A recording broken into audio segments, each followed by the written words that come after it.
Assalamualaikum warahmatullahi wabarakatuh. Selamat siang. Waalaikumsalam warahmatullahi wabarakatuh. Selamat siang kawan pajak semua. Bergabung lagi dengan kami di Edukasi Perpajakan KPP. Badora.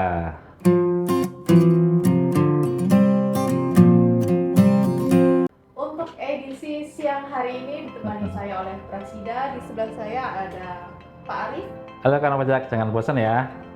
dan juga dengan Pak Yudi. Selamat siang kawan pajak. Menemani sembari menunggu waktu berbuka puasa ya Pak ya. Masih kuat Pak? Masih dong, sama. Ini sekarang sudah menuju 2 minggu menuju Lebaran ya. Iya. Kalau akhir-akhir puasa ini berarti kan kita juga siap-siap menerima THR nih bagi para pegawai. Amin. Nah, Iya. biasanya uang THR-nya itu kan dibelikan baju emas juga Pak. Nah, ini merupakan salah satu topik yang akan kita bahas pada siang hari ini mengenai emas. Apa saja aspek perpajakannya, apakah terkena PPN atau PPH apabila kita membeli emas. Nanti akan kita bahas lebih lanjut dengan Iya. dua narasumber kita di sini. Hari ini kita akan membahas sesuai dengan PMK 48 tahun 2023. Iya. PMK ini sudah efektif berlaku mulai 1 Mei 2023 tahun lalu. Iya.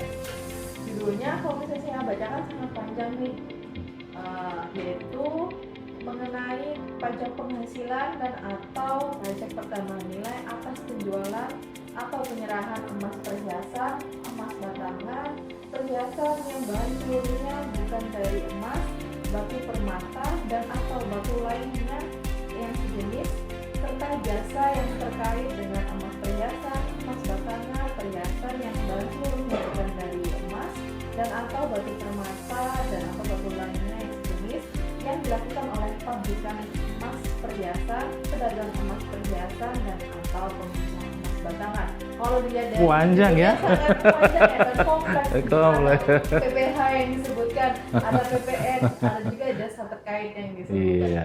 Sebelum membahas lebih jauh, mungkin Pak Arif mau memberikan overview nih. Ya. Segitu panjangnya nih apa saja yang akan dibahas sih yang ada di PMK ini Pak?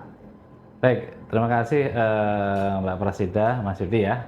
Baik kawan pajak, seperti yang tadi disampaikan oleh Mbak Prasida, penyuluh muda kita ya, yang terus muda ya. Kita bahas terkait secara garis besar, mungkin kita garis bawahi saja ya. Judul kita hari ini adalah aspek perpajakan emas, apapun itu nanti kita akan bahas di sini. Nah, mungkin yang saya tertarik nih, materi ini terus terang yang memilih adalah Mbak Prasida. Tempo hari kita juga dalam edukasi ini, materi kita adalah terkait apa? Pembelian rumah ya, insentif atas insentif pajak terkait pembelian rumah. Sekarang kita disuruh beli emas ya, setelah beli rumah, beli emas ya, tapi nggak apa-apa ya.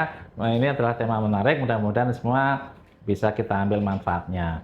Nah, terkait PMK 48 kantor pajak ini sebenarnya merupakan salah satu PMK ya, seri PMK yang diterbitkan sebagai peraturan pelaksanaan Undang-Undang HPP. Nah, dalam Undang-Undang HPP kita tahu ya akan merubah semua undang-undang perpajakan, Undang-Undang KUP, Undang-Undang PPH dan juga termasuk Undang-Undang PPN. Nah, salah satu ketentuan yang sangat fundamental ya yang terkait Undang-Undang PPN yaitu disisipkannya satu pasal yaitu pasal 32A ya di Undang-Undang KUP kita, di mana cukup dengan peraturan Menteri Keuangan dapat ditunjuk pihak-pihak lain sebagai pemungut pajak. Nah, di sini dimaksudkan dalam rangka satu tentunya untuk kemudahan, kemudian yang kedua untuk kepastian hukum. Nah, dalam PMK ini juga kawan pajak juga sebagai manifestasi dari perubahan-perubahan yang ada di pasal-pasal Undang-Undang PPN kita, sebagaimana diubah dengan Undang-Undang HPP kita, yaitu terkait apa? Penggunaan atau perhitungan PPN menggunakan besaran tertentu yang tentunya akan membuat mudah ya pelaksanaan hak dan kewajiban perpajakan kita di bidang PPN. Nah, dalam kesempatan ini sebenarnya juga merupakan suatu kabar gembira ya bagi kawan pajak khususnya orang pribadi yang memang suka mengkoleksi ya emas ini, baik itu emas batangan mungkin dari Antam ya, emas perhiasan dan lain sebagainya, karena ada semacam insentif ya, ada pengurangan pajak yang akan dikenakan. Mungkin itu dulu untuk previewnya. Silahkan Mbak. Mungkin bisa dijelaskan juga nih kan, tadi di judulnya juga sudah disebutkan bahwa PPN atau PPH mengenai transaksi penjualan maupun penyerahan. Ya. Mungkin bisa dijelaskan apa saja sih pajak-pajak yang Baik. ada nanti? Baik.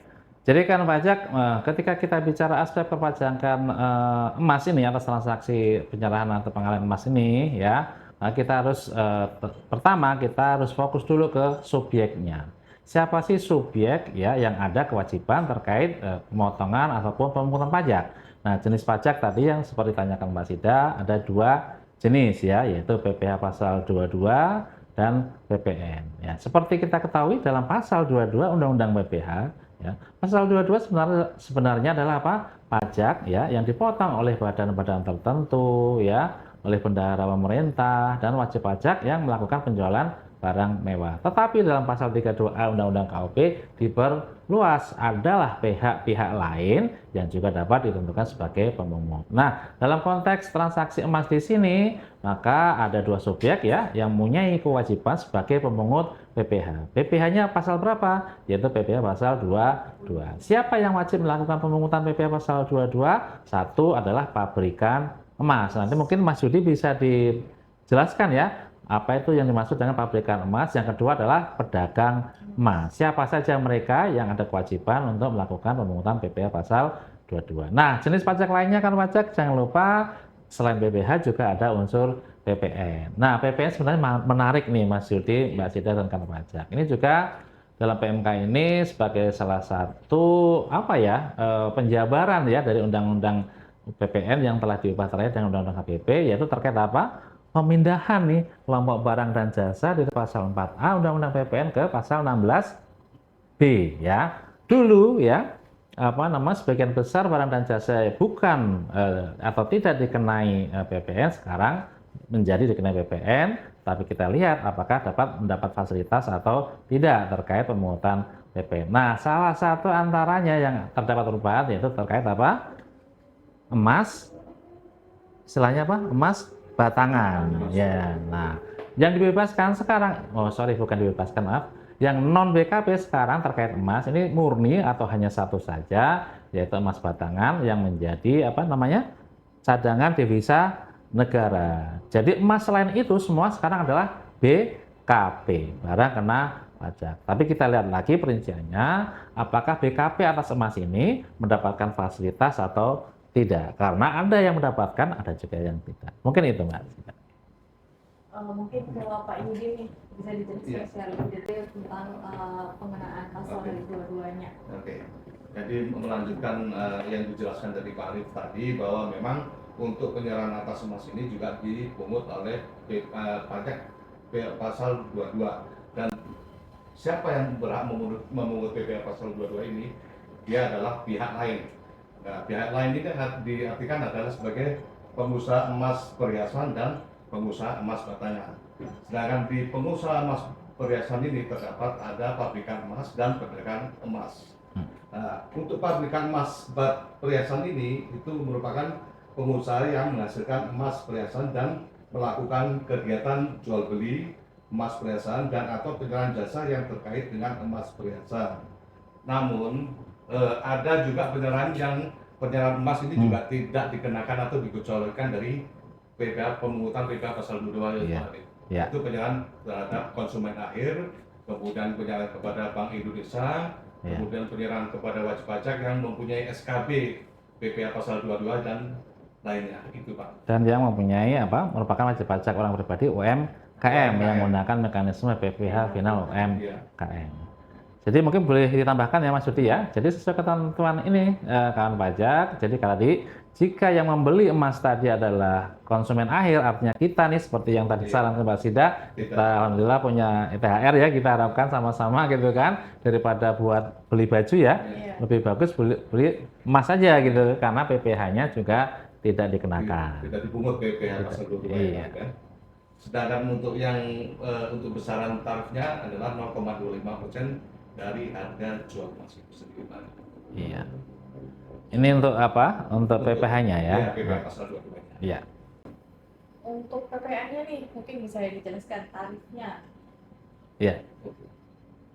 Untuk PPN-nya sendiri bahwa ada dua, yaitu penyerahan dari BKP pabrikan dan BKP pedagang. untuk PKP pabrikan, kalau penyerahan wajib memungut PPN dengan besaran tertentu, yaitu Iya. 1,1% atau 10% dan dikalikan tarif PPN kali harga jual penyerahan emas. Nah, itu kalau penyerahannya dilakukan dari pabrikan ke pabrikan lainnya atau ke pedagang emas. Sedangkan untuk dari pabrikan ke konsumen akhir itu besarannya adalah 15 kali tarif PPN atau 1,65% dari harga jual yang diserahkan ke konsumen akhir, Pak. Iya. Jadi itu aspek PPh dan PPN untuk penjualan apa tadi? Emas yang berbentuk perhiasan. Artinya perhiasan itu bisa murni emas semua, kalung, gelang dan lain sebagainya. Juga emas campuran, selain emas ada juga batu permata dan lain sebagainya. Kalau mengucapkan batu permata jadi pengen melirik ke arah kiri saya, ya. Terus kalau ini ada juga tarif yang 0% ya untuk PKP Oh, iya. pedagang apabila diserahkan ke pabrikan. Mungkin untuk diolah lagi emasnya untuk menghasilkan emas lagi itu tarifnya 0%. Ya, itu untuk yang Dari apa? pedagang. Perhiasan ya, Ya. perhiasan penyerahan perhiasan dari pedagang ke Pabrikan, pabrikan. Mungkin dilebur lagi gitu ya, Iya, dilebur balik. lagi, diolah lagi, dibentuk lagi yang baru. Iya. Kemudian tadi juga di judulnya juga ada Emas tentang batangan. jasa terkait juga ya. Ini kita mungkin lanjutkan dulu ke barangnya dulu ya. Oh, Ya, setelah apa namanya tadi mungkin maaf ya Cita ya. Ya. Setelah perhiasan, sekarang kita masuk di jenis BKP yang berikutnya yaitu emas batangan ya. Jadi mungkin langsung saja ya, gak apa-apa kita lanjutkan ya. Nanti terkait tarifnya akan boleh dilanjutkan Mbak Sida atau Mas Yudi. Jadi yang kedua, kawan pajak, ini adalah terkait objek pengenaan PPh dan PPN untuk penyerahan emas batangan. Tadi di awal kita sampaikan bahwa emas batangan sebenarnya adalah termasuk kelompok non-BKP, tetapi hanya yang diperuntukkan sebagai cadangan devisa negara. Maka di luar untuk kepentingan devisa negara, emas batangan ini menjadi objek PPh pasal 22 dan pasal 23. Tapi di sini perlu diingat, khusus untuk emas batangan ada loh sebagian dengan kriteria tertentu, dengan syarat-syarat tertentu, emas batangan di sini mendapatkan fasilitas PPN. Apa bentuk fasilitasnya? Yaitu tidak dipungut PPN ya dengan kadar karat sekian dan sebagainya. Nah, terkait ya tarif berapa persen untuk PPh pasal 22 atas penyerahan dari siapa ke siapa dan PPN-nya kena tarif berapa? Monggo boleh di-spill nih detailnya karena angkanya cukup keriting ya kawan pajak ya. Ketika kita bicara besaran tertentu untuk PPN penyerahan emas, ada yang menggunakan 10%, ada yang menggunakan 15% dikalikan ya tarif umum PPN saat ini ya 11%. Tapi kalau tahun depan berubah ya menjadi 12 misalnya, maka kita sesuaikan tentunya 10% dari 12% atau 15% kali 12%. Nah, mungkin tarifnya mungkin bisa di-spill di sini teman-teman untuk kawan pajak kita untuk penyerahan emas batangan.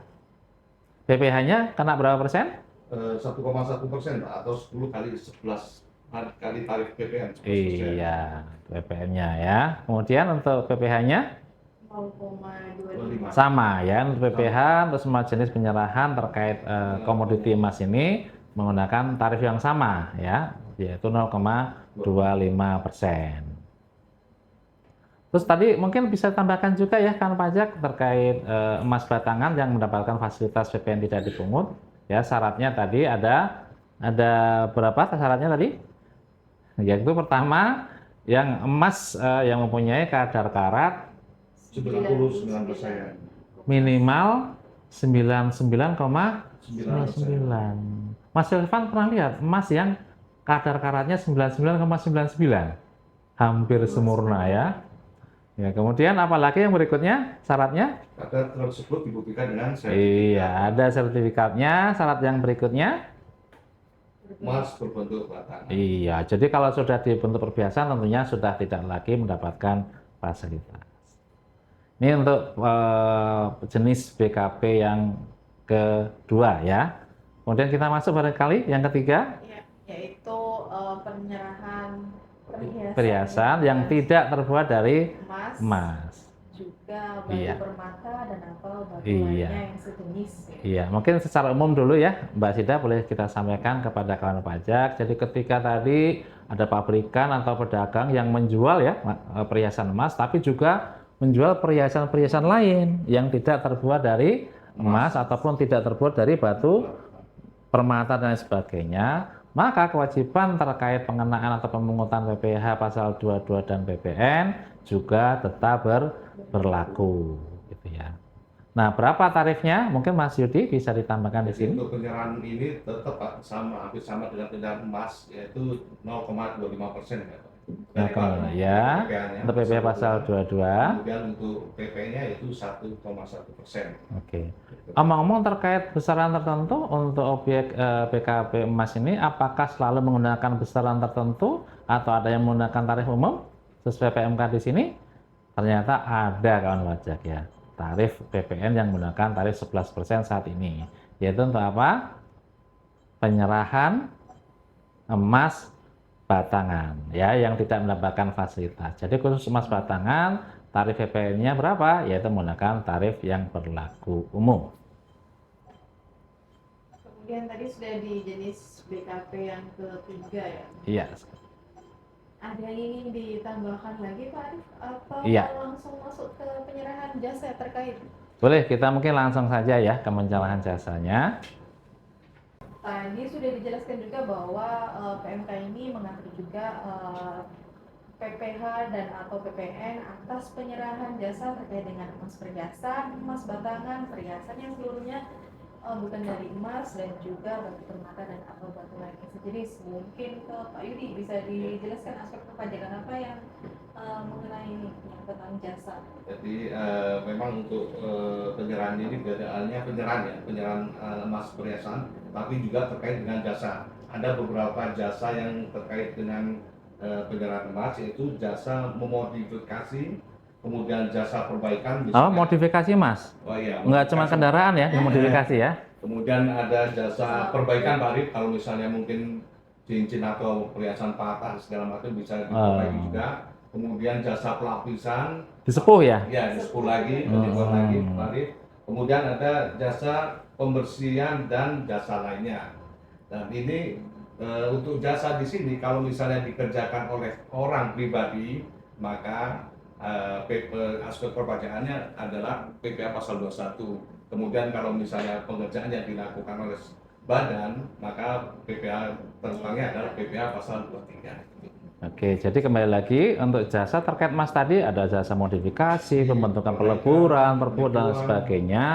Ini kembali lagi sebenarnya kan pajak ya kepada prinsip umum. Jika ya pedagang atau pabrikan, tapi kalau pabrikan jarang yang orang pribadi ya. Misalnya pabrikan atau pedagang tadi adalah badan, wajib pajak badan artinya, maka pihak yang membayarkan ya imbalan atas jasa pengolahan dan seterusnya terkait emas tadi wajib memungut PPh pasal 23. Ya, ini sebenarnya juga terkait dengan PMK 141 ya tahun 2015.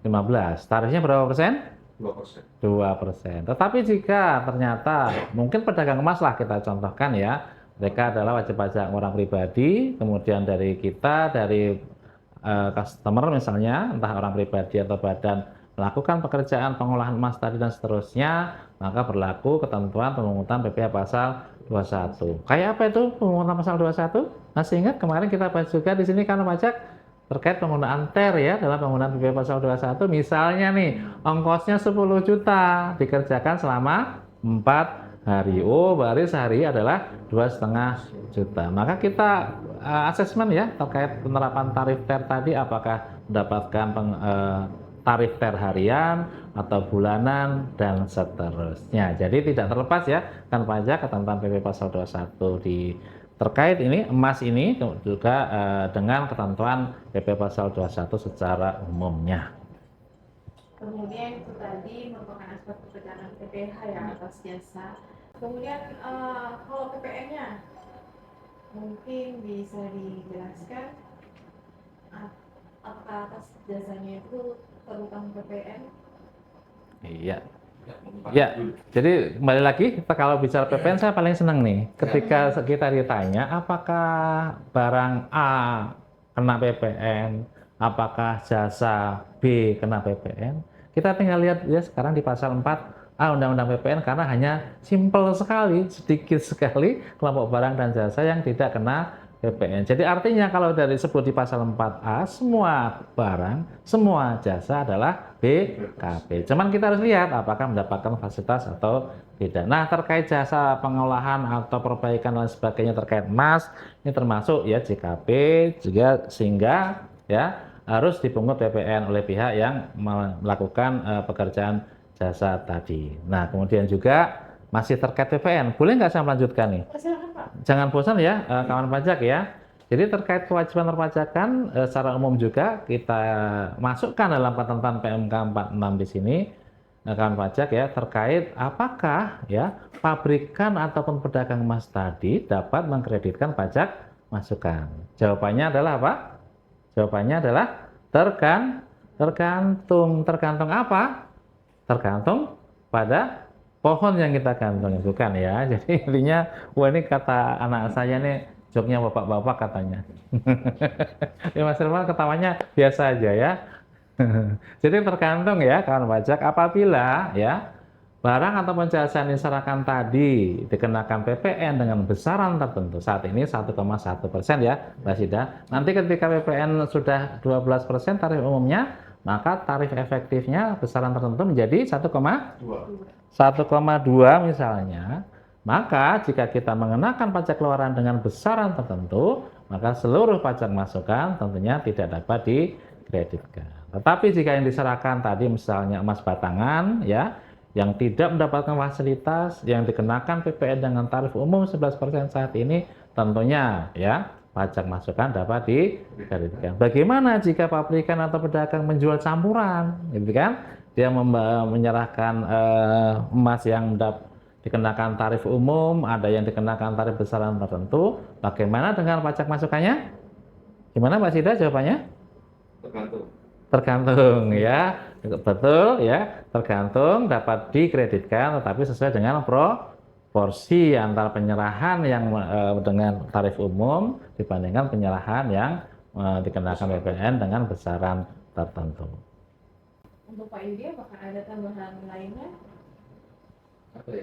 Sudah berapa emas yang dimiliki Mas Yudi, itu aja pertanyaan. Nah, apalagi sekarang kan ini Pak, tidak hanya orang tua ya, anak muda sekarang sudah mulai investasi, terutama emas batangan ya Pak Rida. Iya. Dan itu pun pembeliannya juga udah difasilitasi sama Pegadaian, bank-bank dan segala macam, tidak harus cash Pak Arif. Jadi bisa kredit sesuai dengan kemampuan mereka. Ini iklan nih kayaknya ini. Waduh. Jadi mungkin makanya kita membahas emas kali ini kan salah satu faktornya itu mungkin Pak Arif ya. Iya. Iya. Nah, mungkin terkait subjeknya nih, perlu kita sampaikan nggak nih teman-teman kepada kawan pajak, apa sih kewajiban yang harus dilakukan nih oleh para si pabrikan ataupun pedagang emas tadi? Ya, mungkin sampaikan di sini sebagai tambahan kawan pajak ya, bahwa terkait PMK 48 di sini ya, ini sebenarnya sedikit lex spesialis ya, sedikit aturan yang berlaku secara khusus, di mana ada kewajiban bagi pabrikan atau pedagang emas, walaupun mereka statusnya adalah apa? Pengusaha kecil, tapi wajib untuk mendaftarkan untuk dikukuhkan sebagai pengusaha kena pajak. Nah, di sini juga setelah dikukuhkan sebagai PKP, kewajibannya apa tadi? Ketika melakukan penyerahan barang tadi termasuk jasa pengolahan emas tadi dan memungut PPN, wajib menerbitkan faktur pajak. Ketika yang diserahkan adalah menggunakan PPN besaran tertentu, berapa kode jenis transaksi kita cantumkan dalam faktur pajak kita? 05. Kalau penyerahan emas batangan dengan tarif umum, berapa kode transaksinya? 01. Nah, ini terkait penerbitan faktur pajak. Terus gimana jika ternyata pembelinya adalah konsumen akhir? Apa kemudahan, apa fasilitas yang dapat digunakan oleh wajib pajak? Maksud saya wajib pajak pabrikan dan pedagang emas ya. Apa yang bisa dimanfaatkan, kemudahan apa yang dapat dimanfaatkan di sini? Bisa digunakan faktur pajak di bumi. Iya, jadi silakan kawan pajak di sini yang merupakan pabrikan ataupun ya pedagang emas dan menjual kepada konsumen akhir, artinya konsumen akhir itu digunakan langsung dikonsumsi sendiri, tidak untuk diperdagangkan dan sebagainya, maka silakan menggunakan faktur pajak pedagang eceran ya. Silakan pakai struk, kwitansi dan lain sebagainya dengan syarat-syarat yang diatur di pasal 13 ayat 5 Undang-Undang PPN kita. Itu mungkin tambahannya untuk subjek pajaknya. Pak Yudi, apakah ada yang mau ditambahkan lagi nih? Jadi, Pak Yudi, jadi Atau untuk merangkum sudah? merangkum kayaknya udah dirangkum semua deh sama Pak Arif.